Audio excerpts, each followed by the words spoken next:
안녕하십니까. 유한타증권 윤용환입니다. 3월 9일 대통령 선거를 앞두고 더불어민주당 이재명 후보와 국민의힘 윤석열 후보의 에너지 탄소 중립 공약 관련해서 알아보는 시간을 가지겠습니다. 먼저 공약에 대해서 간단히 설명드리겠습니다. 이재명 후보는 에너지 고속도로 감원전을 공약하였습니다. 문재인 정부의 탄소 중립을 계승하고 2040년까지 탄소 중립을 조기 이행하는 과정에서 내연기관차를 2040년까지 판매 금지하고 석탄 화력 발전을 금지하고 탄소세를 신설하겠다는 등의 공약을 했습니다. 반면 윤석열 후보는 재생에너지와 원자력을 조화한 에너지 믹스를 강조하였습니다. 원전에 대해서는 특히 탈원전 백지화를 주장했고 신한울 3, 4호기의 건설 재개를 약속했습니다. 또 2030년 NDC 목표를 산업계와 이해 당사자들의 협의를 거쳐서 재설계하겠다고 공약하였습니다. 그리고 이어지는 기타 에너지 공약들을 보시면 다들 상대 후보가 어떤 공약을 제시하면 거기에 맞춰서 카피한 유사한 형태의 공약을 제시하는 형태로 지금까지 산업계에 주는 영향을 구체적으로 제시하기에는 어려운 부분이 있습니다. 따라서 두 후보의 차이점이 극명히 드러나는 에너지와 원전 탄소 중립 관련된 공약에 대해서 분석을 해보겠습니다. 먼저 이재명 후보는 가장 큰 차이점이 원전에 대한 견해입니다. 감원전을 주장했는데 지금 가동 중인 원전은 수명 연한까지 계속 가동을 하고 건설 중인 원전은 공론화를 통해서 판단을 거치겠다. 그리고 신규 원전에 대해서는 특히 부정적인 견해를 보였습니다. 이재명 후보의 말을 인용하면 원자력 위험성 문제는 단순한 공포가 아니라 생각한다고 말한 바가 있습니다.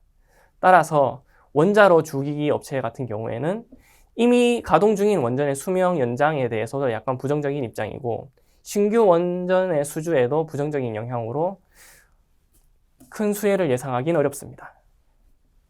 그러면은 이렇게 원자력 발전을 줄이고 어떻게 미래의 에너지 수요에 대응할 것인가? 이재명 후보는 재생에너지의 확대로 이것에 대한 대안을 제시하였습니다. 그 중에 하나가 에너지 고속도로인데 에너지 고속도로는 송배전 인프라의 대규모 증설입니다. 재생에너지의 간헐성을 극복하고 에너지의 수요 공급을 일치시키기 위해서 대규모 송배전 인프라를 설치하겠다라는 계획인데 국내의 재생에너지가 발전 가능한 부지는 제한적입니다. 발전에 유리한 곳에 설치해야 경제적으로 타당한데 산업단지나 인구가 밀집한 곳에서 전기 수요가 발생하기 때문에 이러한 수요와 공급을 일치시켜주는 에너지 고속도로는 재생에너지를 확대시키겠다는 이재명 후보 공약의 당위적인 결론이 될 수밖에 없습니다. 그래서 송배전 설비, 변전 설비, 태양광, 풍력 제조업 등에서 수혜가 예상됩니다.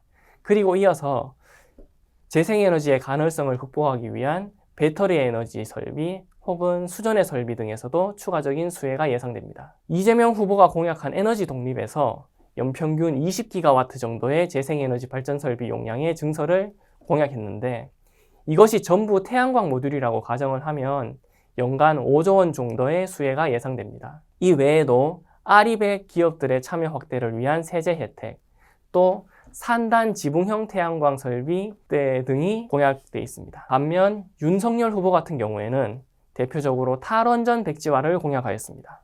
신한울 3, 4호기의 건설 재개가 가장 특징적인데 그러면 기존에 신한울 3, 4호기의 주기기를 제작하던 원자로 주기기 제조업체가 재고로 남아있던 물건을 납품할 수 있게 되어서 수혜가 예상됩니다.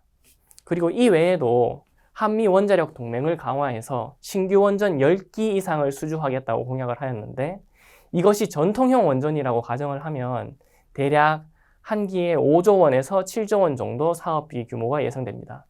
따라서 10기는 최대 50조에서 70조 정도 규모고 그러면 원자로 주기기 업체에게는 기당 1조 원 정도로 해서 10조 원가량의 수주가 예상됩니다.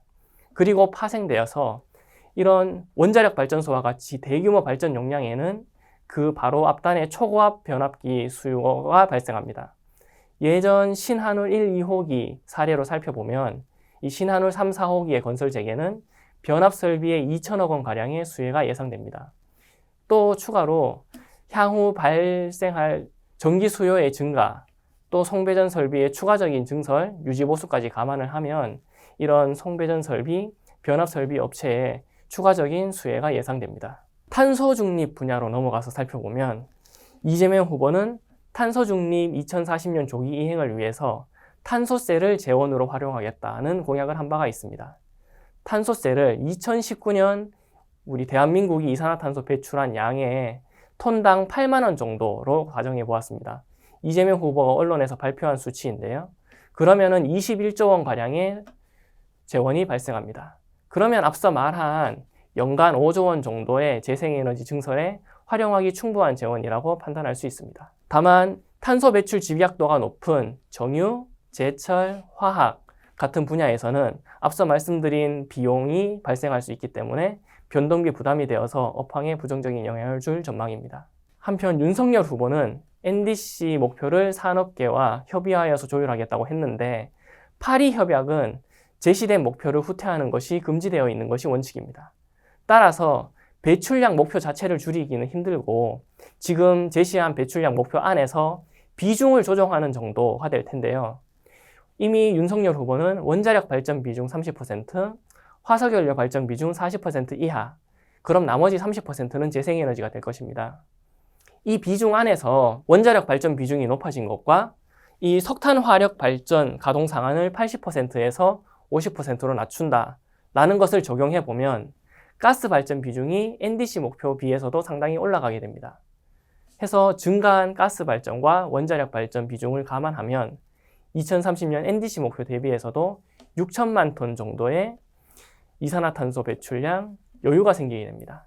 그렇게 감소한 분을 산업 부분에서 조금 여유로 활용해서 조정을 하면 앞서 말씀드린 이산화탄소 다배출 업종에는 다소 긍정적인 영향이 될 수 있지 않을까 전망하는 부분입니다. 여기까지 더불어민주당 이재명 후보와 국민의힘 윤석열 후보의 에너지 탄소 중립 관련 공약에 대해 알아보았습니다. 경청해 주셔서 감사합니다.